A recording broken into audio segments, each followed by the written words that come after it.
water cycle is also known as the hydrological cycle. The world's water is recycled over and over again through the continuous movement of water between the atmosphere, the land and the sea.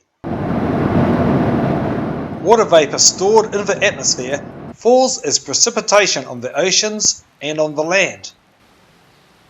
Most of it falls as rain, but some falls as snow, sleet and hail. On land, a variety of processes see the transfer and storage of water. Precipitation on land in the form of snow can be stored as glacial ice.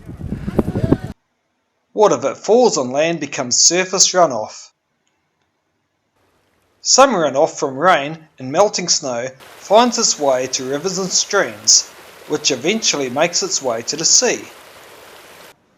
Some also get stored as fresh water in lakes.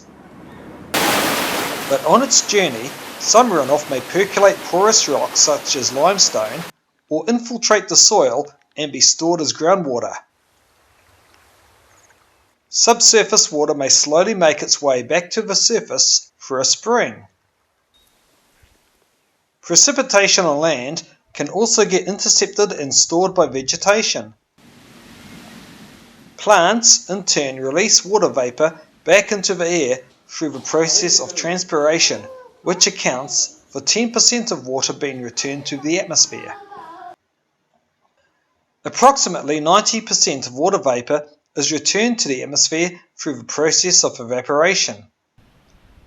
This is where solar radiation transforms water from a liquid to a gas. We call the combined evaporation and transpiration evapotranspiration. As the water vapour rises in the atmosphere, it cools and condensation occurs. This is the process by which water vapour in the air is changed into liquid water and results in the formation of clouds. Now the cycle starts all over again.